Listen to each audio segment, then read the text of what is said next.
Diretor-geral da Agência Internacional de Energia Atómica diz que parte da equipa de técnicos continuará a missão na central nuclear de Zaporizhzhia até domingo ou segunda-feira. A Agência Europeia de Medicamentos aprova novas vacinas contra a Covid-19, produzidas pela Pfizer e Moderna. Portugal aprovou o Estatuto de Mobilidade da CPLP que torna os vistos quase automáticos. António Costa deu a notícia em Moçambique, na cimeira com Filipe Nyusi. Viu o que precisava ver, mas alguns técnicos ficarão no local até domingo ou segunda-feira. Assim se resume, nas palavras do diretor-geral da Agência Internacional de Energia Atómica, o início da visita da missão de inspectores à central nuclear de Zaporizhzhia, na Ucrânia. Vi as questões-chave que precisava de ver e as explicações foram bastante claras. Por isso, continuaremos a nossa análise. Conseguimos uma coisa muito importante hoje, e essa coisa importante é que a AIEA vai ficar. O mundo precisa saber que a Agência Internacional de Energia Atómica vai ficar em Zaporizhzhia. A missão procura garantir a segurança na Europa e evitar um desastre nuclear como o de Chernobyl. A Ucrânia apontou baterias à Rússia entre acusações mútuas de bombardeamentos nos arredores da central. O ministro da Energia da Ucrânia diz que as acusações de Moscovo são uma loucura. A Rússia contra-ataca, alega que evitou várias tentativas de ataque das forças especiais ucranianas a bordo de várias lanchas a escassos quilómetros da central. Enquanto isso, na Ucrânia fazem-se exercícios de emergência. Em causa, a ameaça de uma possível fuga de material radioativo prejudicial para a população. A central de Zaporizhzhia, a maior da Europa, está sob controle russo. É um foco de fricção entre as duas partes e tem servido de arma de intimidação.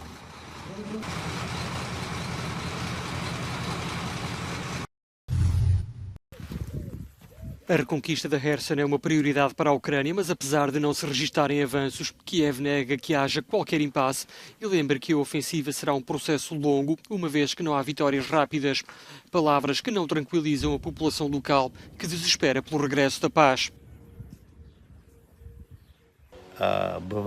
Em alguns dias, parecia que os bombardeamentos estavam a acontecer no quintal.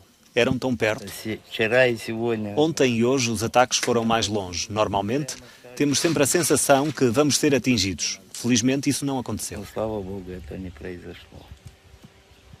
Estamos ansiosos pela contraofensiva para que os russos sejam obrigados a recuar e haja menos bombardeamentos aqui. Estávamos a pensar no que podíamos fazer para melhorar as nossas condições de vida. Mas o que é que podemos fazer agora? Como podemos melhorar alguma coisa se não sabemos se vamos ser bombardeados amanhã? De acordo com as autoridades ucranianas, os alvos prioritários são as pontes utilizadas pelas forças russas e já foram desativadas 2 pontes usadas para o transporte de armas e equipamento para a região. A Rússia, no entanto, informa que tem vindo a repelir a contraofensiva ucraniana com sucesso.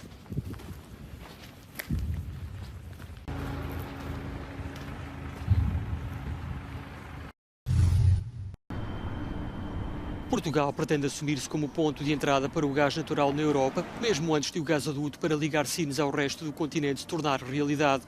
O governo português acredita ser possível, no espaço de poucos meses, montar uma operação que torne possível reexportar o gás recebido em navios de grande capacidade através do transbordo para embarcações mais pequenas, facilitando o acesso aos congestionados portos europeus. Em declarações ao público, o secretário de Estado dos Assuntos Europeus defendeu esta solução de curto prazo, uma vez que o desejado gasoduto levará alguns anos a concretizar. Tiago Antunes disse ainda que, pela sua localização geográfica estratégica, o Porto de Sines podia desempenhar um papel importante na diversificação de fontes energéticas. Um objetivo assumido por Bruxelas por forma a cortar com a dependência dos combustíveis fósseis russos e que levou a União Europeia a considerar o gasoduto de Sines prioritário. Olaf Scholz, chanceler da Alemanha, país particularmente dependente da energia russa, tem sido um dos principais impulsionadores do projeto e recebeu mesmo esta semana o presidente do governo espanhol, Pedro Sánchez, para estudar os possíveis trajetos. Em cima da mesa está uma ligação através de França, país que se tem mostrado reticente ao novo gasoduto, ou através de Itália, por via marítima.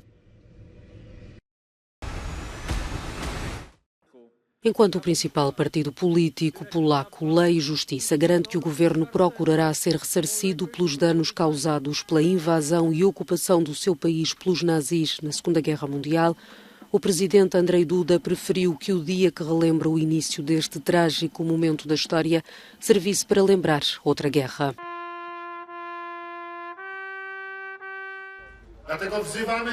O presidente polaco apelou ao apoio ininterrupto de todos os seus aliados e do mundo inteiro à Ucrânia e para que parem o imperialismo russo.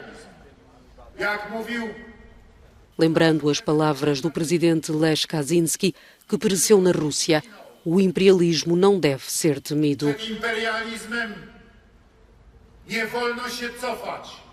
Um apoio que o presidente ucraniano agradece e fê-lo de Kiev diretamente para o povo polaco, com promessas. Volodymyr Zelensky garantiu que farão tudo para que amanhã de 1 de setembro a de 22 de junho, a invasão da União Soviética pela Alemanha nazi e seus aliados, e amanhã de 24 de fevereiro, o dia em que a Rússia invadiu a Ucrânia, não se repitam nunca mais. Faremos tudo para que o ódio seja derrotado finalmente, afirmou o chefe de Estado. Mas a Polónia considera que as contas com os alemães não estão acertadas. Jarosław Kaczynski, líder do Partido Lei e Justiça, afirmava que o país nunca pagou de facto pelos seus crimes contra a Polónia e muitos alemães que cometeram crimes de guerra viveram impunemente na Alemanha após o conflito. A Agência Europeia de Medicamentos aprovou nesta quinta-feira vacinas contra a variante Omicron da Covid-19, produzidas pelas farmacêuticas Pfizer e Moderna. As vacinas adaptadas às novas variantes estão agora autorizadas na União Europeia, servindo de reforço para uma proteção mais alargada contra a doença em pessoas com mais de 12 anos. Depois de uma reunião extraordinária na sede em Amsterdão, a Agência Europeia de Medicamentos explicou que as vacinas podem estender a proteção contra diferentes variantes e devem ajudar a manter a proteção ideal contra a Covid-19 à medida que o vírus evolui. Uma pequena quantidade de petróleo foi derramado de um navio de carga encalhado desde que colidiu na segunda-feira com outra embarcação perto da Baía de Gibraltar. Ainda assim, o responsável pelo porto garante que a fuga está totalmente sob controlo. Esta quinta-feira terá sido instalada uma segunda barreira para evitar a expansão desta mancha negra. O petróleo está a ser recolhido por 2 navios da Autoridade Portuária de Gibraltar e da Direção-Geral da Marinha Mercante Espanhola. O impacto ambiental não é para já conhecido. Os mergulhadores enviados para o navio já selaram a fonte da fuga, 2 respiradores nos tanques de combustível. Viajar entre os outros países membros da CPLP e Portugal é agora mais fácil, com a aprovação em Conselho de Ministros do Estatuto de Mobilidade, decidido na última cimeira. Essa é uma das novidades que António Costa levou a Moçambique na visita oficial para a 5ª Cimeira Portugal-Moçambique, em que tanto o primeiro-ministro português como o presidente moçambicano Filipe Nyusi quiseram demonstrar a força dos laços entre os dois países. Laços que prometem ser ainda mais fortes com a entrada em vigor das novas regras. Com uma regra muito simples, é que todos os cidadãos de um Estado-membro da CPLP que peçam qualquer tipo de visto para entrar em Portugal, esse visto deve ser liminarmente concedido, imediatamente concedido, a não ser que haja ainda uma ordem de expulsão ou haja uma ordem de interdição no espaço Schengen. Nyusi aproveitou a presença de Costa para anunciar estar em estudo a construção de uma segunda plataforma de gás natural para responder à necessidade da Europa de encontrar alternativas ao fornecimento russo. A cimeira foi ainda pretexto para a assinatura de vários protocolos entre os dois países.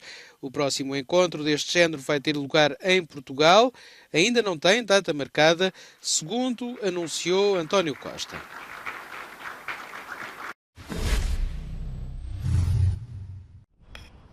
Antony é o novo reforço do Manchester United. O internacional brasileiro, até agora ao serviço do Ajax de Amsterdão, já foi apresentado em Old Trafford. Segundo o contrato, fica no United pelo menos até 2027 por uma quantia inicial de 95 milhões de euros, com possibilidade de prolongamento por mais um ano.